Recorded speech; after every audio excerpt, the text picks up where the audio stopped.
ಎರಡು ಬಣ್ಣಗಳನ್ನು ನೋಡಬಹುದು. ಆದ್ರೆ ಮಲ್ನಾಡ್ ಗಿಡದಲ್ಲಿ ಮಾತ್ರ ನೀವು ಅದ್ಭುತವಾಗಿ ನೀವು 8, 10 ಅಲ್ಲ ಇನ್ನೂ ಜಾಸ್ತಿ ವರ್ಣ ವೈವಿಧ್ಯತೆ ನೋಡಬಹುದು. ಹೈಬ್ರಿಡ್ ಆಗಬಾರ್ದು, ಕ್ರಾಸ್ ಬ್ರೀಡ್ ಆಗಬಾರ್ದು, ಸೆಲೆಕ್ಟಿವ್ ಬ್ರೀಡಿಂಗ್ ಅಂತೀವಿ. ಅಂತಲ ಅವಳು ಜನನಿ, ಅವಳು ಯಮುನಾ, ಅವಳು ರಾಧಿಕಾ, ಅವಳು ಸುಶೀಲಾ, ಅವಳು ಸುಲೋಚನಾ, ಇವಳು ರೋಹಿಣಿ, ಇವಳು ಕಮಲ, ಅವಳು ಸುಕನ್ಯಾ, ಅವಳು ಅಂಜನಾ, ಅವಳು ಚಂಚಲ, ಅವಳು ಲಕ್ಷ್ಮಿ, ಅವಳು ಕೌಸ್ತುಭ, ಅವಳು ಸರಯು, ಅವಳು ಚಾರುಲತಾ. ಓರಿ ಇದು ಮಲ್ನಾಡ್ ಗಿಡ್ಡ ಒಳ್ಳೆ ಎಲ್ರಿಗೂ ನಮಸ್ಕಾರ. ನಾನು James, welcome back to another blog. ಇಷ್ಟು ದಿವಸ ನಿಮಗೆ ಹಳ್ಳಿಕಾರ್ ತಳಿ ಬಗ್ಗೆ ತಿಳಿಸ್ಕೊಡ್ತಾ ಇದೆ. ಇದು ಒಂದು ವಿಶೇಷ ಬ್ಲಾಗು.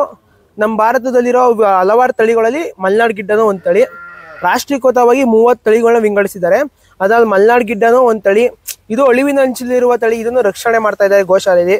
ಬನ್ನಿ ಹೋಗಿ ಅದ್ರ ಬಗ್ಗೆ ತಿಳ್ಕೊಳ್ಳೋಣ. ತಿಳ್ಕೊಂಡು ಅದ್ರ ಏನು ಮೇವೇನು, ಅದ್ರ ಲಾಲನೆ ಪಾಲನೆ ಹೆಂಗೆ ಅಂತ ತಿಳ್ಕೊಬರೋಣ. ಬನ್ನಿ ಹೋಗಿ ಮಲ್ನಾಡ್ ಗಿಡ್ಡಗಳ ಬಗ್ಗೆ ತಿಳ್ಕೊಳ್ಳೋಣ.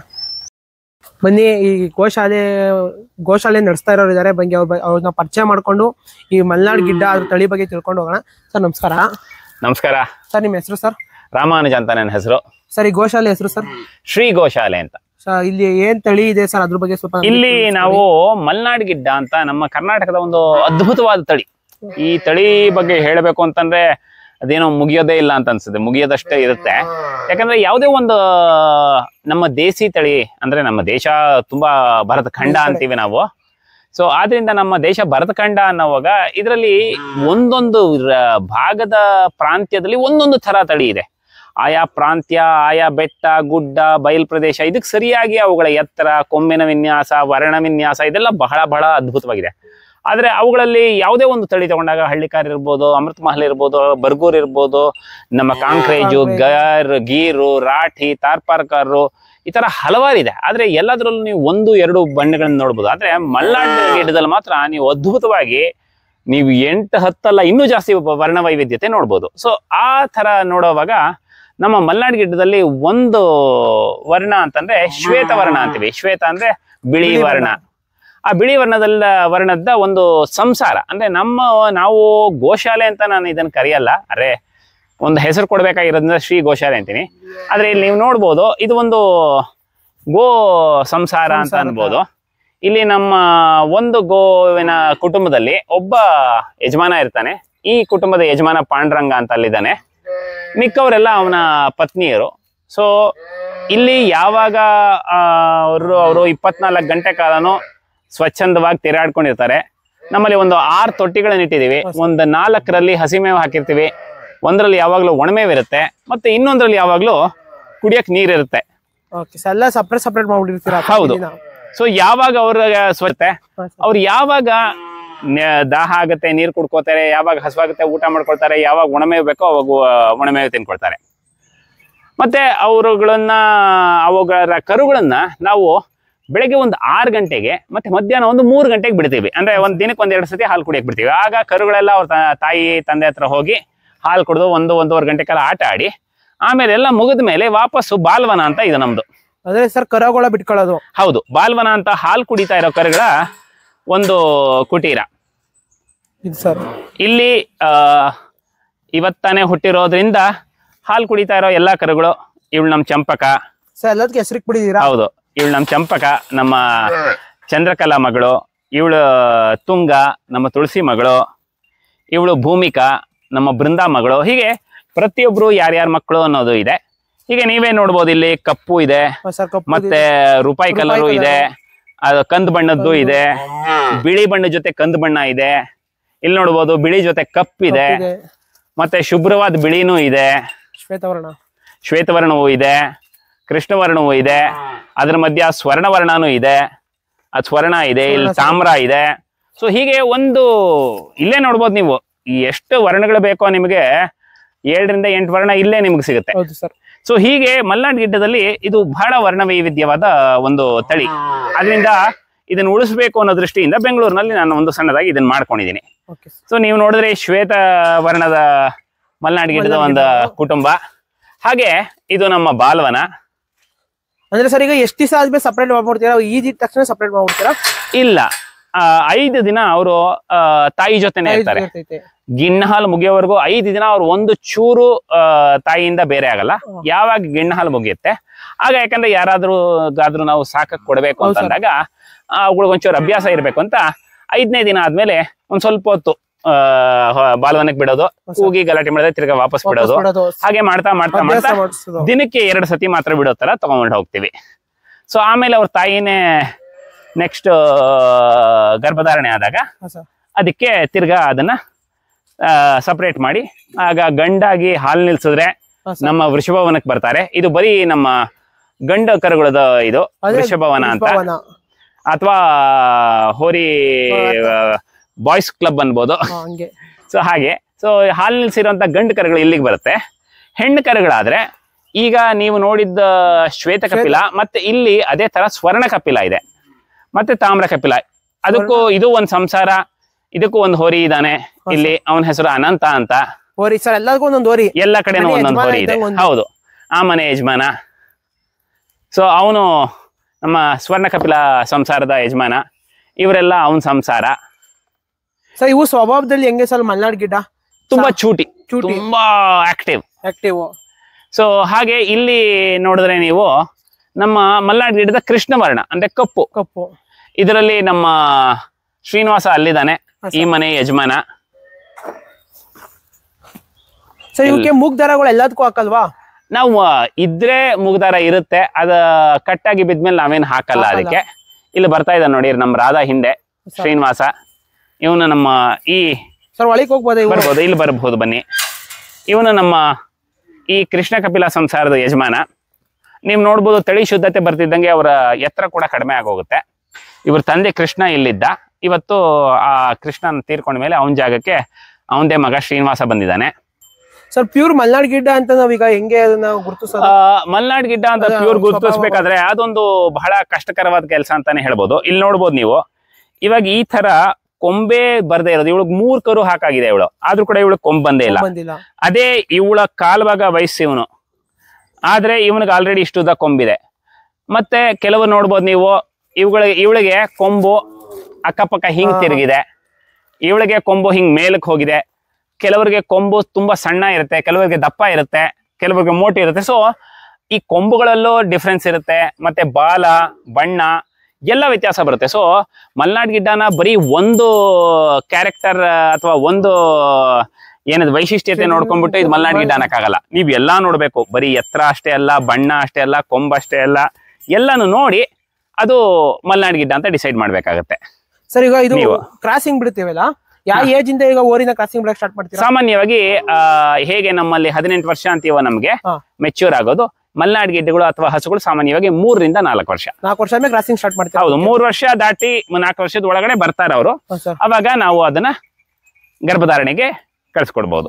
ಓಕೆ ಸರ್, ಇದು ಹಸುಗಳು ಎಷ್ಟು ತಿಂಗಳು ಗರ್ಭ ಇರ್ತೈತಿ? ಮಾಮೂಲಿ ನಮ್ಮ ಮನುಷ್ಯ ತರಾನೇ 9 ತಿಂಗಳು. 9 ತಿಂಗಳು ಇವನು? ಹೌದು, ಇವುಗಳು 9 ತಿಂಗಳು. ಸೊ ಹೀಗೆ ನೋಡಿದ್ರಿ, ಈ ಏನು 3 ನೋಡಿದ್ರಿ, ಶ್ವೇತವರ್ಣ, ಕೃಷ್ಣವರ್ಣ ಮತ್ತೆ ಸ್ವರ್ಣವರ್ಣ, ಇದು ನಮ್ಮ ಗೋಶಾಲೆಯ 1G ಅಂದ್ರೆ ಫಸ್ಟ್ ಜನರೇಷನ್.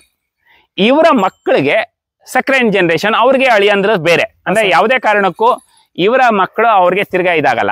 ಸೊ ಏನ ಹೌದು, ಇನ್ಬ್ರೀಡ್ ಆಗ್ಬಾರ್ದು ಅಂತ ಈಗ ಏನು ಅವ್ರಗಳಿಗೆಲ್ಲ 3 ಜನರೇಷನ್ ಕರುಗಳು ಹುಟ್ಟಿದೆ, ಅವರು ಇಲ್ಲಿ ಬಂದಿದ್ದಾರೆ. ಇದು ಸೆಕೆಂಡ್ ಜನರೇಷನ್ ಸರ್. ಅದ್ರ ಮಕ್ಕಳು ಅಲ್ಲಿ ಕೃಷ್ಣವರ್ಣದ ಕರುಗಳ ಮಕ್ಕಳು, ಅವ್ರಿಗೆ ಅಳಿಯ ಅಲ್ಲಿದ್ದಾನೆ ಪಾರ್ಥಸಾರಥಿ ಅಂತ. ಇವನು ಏನು ಕೃಷ್ಣವರ್ಣದ ಹೋರಿ ಮತ್ತೆ ಸಂಸಾರ ನೋಡಿದ್ರೆ ಅವರಲ್ಲಿ ಹುಟ್ಟಿರ್ತಕ್ಕಂಥ ಕರುಗಳಿಗೆ ಇವನು ಯಜಮಾನ. ಇವನು ಈ ಕುಟುಂಬದ ಯಜಮಾನ ಪಾರ್ಥಸಾರಥಿ ಅಂತ. ಇವನು ಗುದ್ದಬಹುದು ಅಂದ್ರೆ ತುಂಬಾ ಜೋರ ಅಲ್ಲ, ತುಂಬಾ ಜೋರ ಗುದ್ದಲ್ಲ, ಬಟ್ ಸುಮ್ಮನೆ ಗುದ್ದುತ್ತಾನೆ. ಸೊ ಇವನು ಪಾರ್ಥಸಾರಥಿ ಅಂತ. ಇವನು ಈ 2ನೇ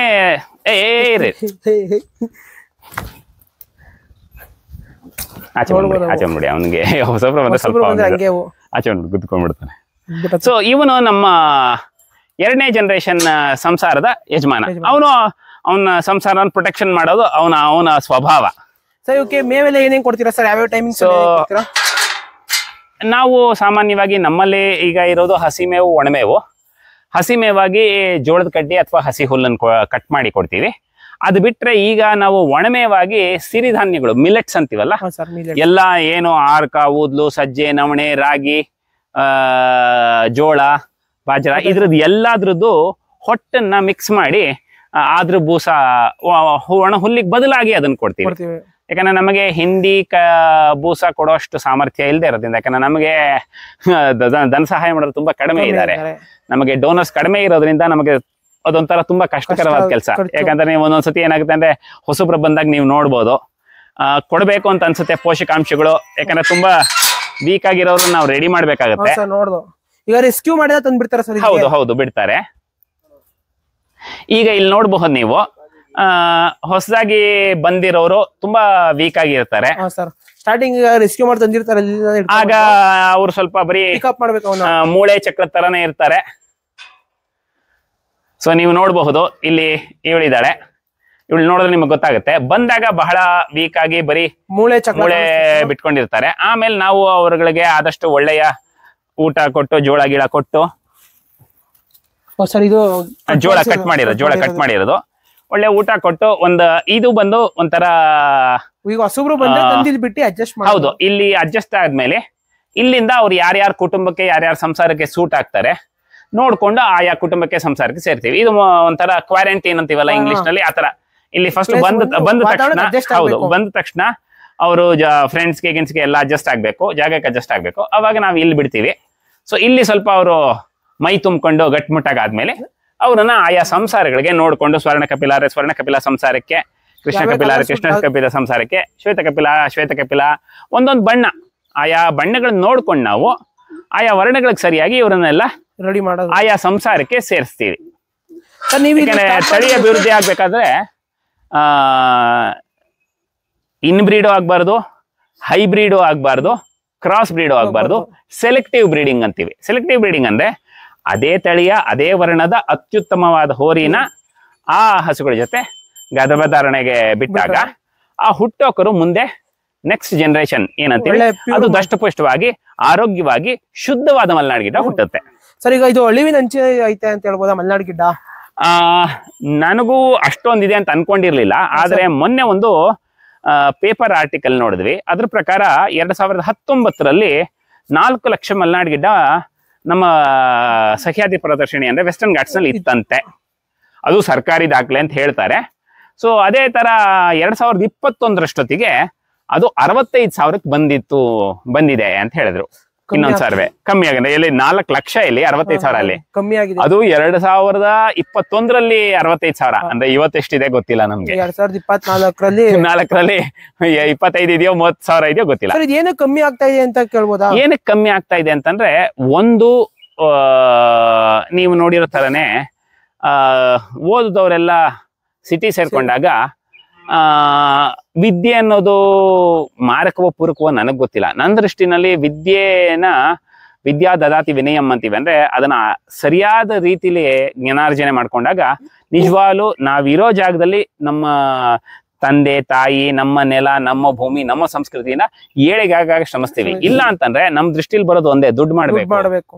ಅಷ್ಟೇ ಬಂದಾಗ ಏನಾಗುತ್ತೆ, ನಮ್ಮ ಸಂಸ್ಕೃತಿ, ನಮ್ಮ ಧರ್ಮ, ನಮ್ಮ ಇದನ್ನೆಲ್ಲ ಬಿಟ್ಟು ನಾವ್ ಇನ್ನೇನೋ ಮಾಡಕ್ ಹೊರಡ್ತೀವಿ. ಸೊ ಮಲೆನಾಡಿನಲ್ಲಿ ಏನು ಆ ಒಂದು ಅದ್ಭುತವಾದ ವಿಶೇಷವಾದ ಆಚರಣೆಗಳಿತ್ತು ಅದೆಲ್ಲ ಬಿಟ್ಟು ಇವತ್ತು ಹಟ್ಟಿಗಳೆಲ್ಲ ಖಾಲಿಗ್ತಾವೆ. ಒಂದೊಂದು ಮನೇಲಿ 40ರಿಂದ 50 ಹಸು ಸಾಕ್ತಿದ್ದವರು ಇವತ್ತು 2-3 ಸಾಕೋಕ್ಕೂ ಆಗ್ತಿಲ್ಲ. ಯಾಕಂದ್ರೆ ವಯಸ್ಸಾಗಿರೋರು ಉಳ್ಕೊಂಡಿದ್ದಾರೆ, ನೆಕ್ಸ್ಟ್ ಜನರೇಷನ್ ಎಲ್ಲ ಸಿಟಿ ಸೇರ್ಕೊಂಡಿದ್ದಾರೆ. ವಯಸ್ಸಾಗಿರೋರಿಗೆ ಹಸು ನೋಡ್ಕೊಳಕ್ ಆಗಲ್ಲ. ಸೊ ಅದರಿಂದ ಅವ್ರೇನ್ ಮಾಡ್ತಾರೆ, ಎಲ್ಲದನ್ನು ಕೊಟ್ಬಿಡ್ತಾರೆ. ಕೊಟ್ರೆ ಎಲ್ಲಿಗೆ ಹೋಗುತ್ತೆ? ಕಸಾಯಿಖಾನೆ ಹೋಯ್ತವೆ. ಮಲೆನಾಡಿನಲ್ಲಿ ಇಂದ ಆಚೆ ಬರೋದಿದ್ರೆ ಅದು ಅಲ್ಲಿಗೆ ಹೋಗೋದು. ಯಾರೋ ಯೂಟ್ಯೂಬ್ ವಿಡಿಯೋಸ್ ನೋಡಿರೋರು ಬಯಲುಸೀಮೆನವರು 4 ಜನ ಸಾಕ್ಬೋದು. ಆಮೇಲೆ ಬಯಲುಸೀಮೆನವ್ರಿಗೂ ಮಲೆನಾಡು ಗಿಡ್ಡದ ಬಗ್ಗೆ ಅನುಭವ ಇಲ್ಲ ಅಂದಾಗ ಇವುಗಳು ಬಹಳ ಆಕ್ಟಿವ್ ಅಂತೀವಿ, ಅಥವಾ ತುಂಬಾ ತುಂಟು ಸ್ವಭಾವದವು. ಸೊ ಆದ್ರಿಂದ ಏನಾಗುತ್ತೆ ಅಂದ್ರೆ, ನೀವು ಹೆಸರಿಟ್ಟು ಮಾಡಿದ್ರೆ ತುಂಬಾ ಚೆನ್ನಾಗೂ ಸಾಕಬಹುದು. ಆದ್ರೆ ಅವ್ರದ್ದೇ ಅದು ಒಂದು ಕ್ಯಾರೆಕ್ಟರಿಸ್ಟಿಕ್ ಅನ್ನೋದಿದೆ. ಇವಾಗ ನೋಡಿ, ಇವನು ನೀವು ಅಲ್ಲಿ ನೋಡಿದ್ರೆ ಅದೇ ಅನಂತನ ನೋಡಕ್ಕೂ ಇವ್ನು ನೋಡಕ್ಕೂ ನೀವು ನಮ್ಮ 2ನೇ ತಲೆಮಾರು ಶುದ್ಧತೆ ಎಷ್ಟಿದೆ ಅಂತ ನೀವೇ ನೋಡ್ಬೋದು. ಇವನು 2 ಅಡಿ ಕೂಡ ಇಲ್ಲ, 2 ಅಡಿ ಇದ್ದಾನೆ. ಪ್ಯೂರ್ ಜಾಸ್ತಿ ಹೈಟ್ ಬರೋದೇ ಇಲ್ಲ. ಇಲ್ಲೇ ನೋಡಿ, ಇಲ್ಲಿ ಅಲ್ಲಿ ನೋಡಿ ಅವನೆಷ್ಟಿದ್ದಾನೆ ಸ್ವರ್ಣ ಕಪಿಲ, ಇದೇ ಸ್ವರ್ಣ ಕಪಿಲ ಇವನ್ ಎಷ್ಟಿದ್ದಾನೆ, ಇವನಿಗೂ 4 ವರ್ಷ ಆಗೋಗಿದೆ. ಇವನ್ ಎಷ್ಟು ಹೈಟ್ ಇದ್ದಾನೆ ನಿಮ್ಗೆ? ನಿಮ್ ಸೊಂಟಕ್ಕೂ ಬರಲ್ಲ. ಅವ್ನ ಯಾವ ಹೈಟ್ ಇದ್ದಾನೆ? ಸೊ ನಾವು ಶುದ್ಧತೆಯನ್ನು ಕಾಪಾಡ್ಕೊಂಡು ಉಳಿಸ್ಕೊಂಡು ಬರ್ತಾ ಇದೀವಿ. ಇಲ್ಲೂ ನೀವು ನೋಡಬಹುದು ರಕ್ತವರ್ಣದಿಂದ ಹಿಡಿದು ಸ್ವರ್ಣವರ್ಣ, ಕೃಷ್ಣವರ್ಣ, ಶ್ವೇತವರ್ಣ ಎಲ್ಲರೂ ನಿಮಗೆ ಸಿಗ್ತಾರೆ. ಸರ್ ಇದ್ರ ಹಾಲು ಎಷ್ಟು ಹಾಲು ಕೊಡ್ಬೋದು ಇದು?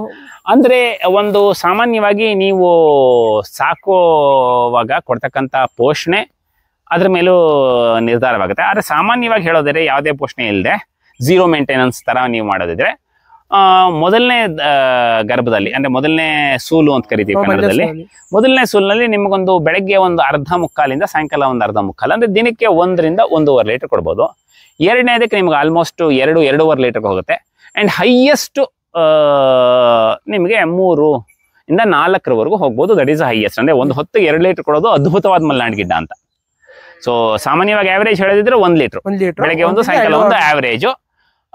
ಕಮ್ಮಿ ಅಂದ್ರೆ ಅರ್ಧ, ತುಂಬಾ ಜಾಸ್ತಿ ಅಂದ್ರೆ 2. ಅಂದ್ರೆ ಒಟ್ಟಿನಲ್ಲಿ ನಿಮಗೆ 1 ಲೀಟರ್ ಇಂದ 4 ಲೀಟರ್ ಇವುಗಳ average milk yield per day. ಒಂದು ದಿನಕ್ಕೆ 1 ರಿಂದ 4 ಲೀಟರ್ ವರೆಗೂ ನೀವು ಸಾಕೋದು, ನೀವು ಕೊಡೋ ಊಟ, ಅವುಗಳ ತಳಿ ಇದ್ರ ಮೇಲೆ ಡಿಪೆಂಡ್ ಆಗುತ್ತೆ. ಅದೇ ಸರ್, ಅದೇ ಹೆಚ್ಚು ಪೌಷ್ಟಿಕಾಂಶ ಇದು. ಇದು ಏಟು ಹಾಲು ಅದ್ಭುತವಾದ್ದು. ಅದರಲ್ಲಿ ಔಷಧಿ ಗುಣಗಳಿದೆ ಅಂತ ಹೇಳ್ತೀವಿ. ಆದ್ರೆ ಒಂದು ಮುಖ್ಯವಾಗಿ ನಾವು ಅರ್ಥ ಮಾಡ್ಕೋಬೇಕಾಯ್ತು, ಔಷಧಿ ಗುಣಗಳು ಯಾವಾಗಲೇ ಇರುತ್ತೆ ಅಂದ್ರೆ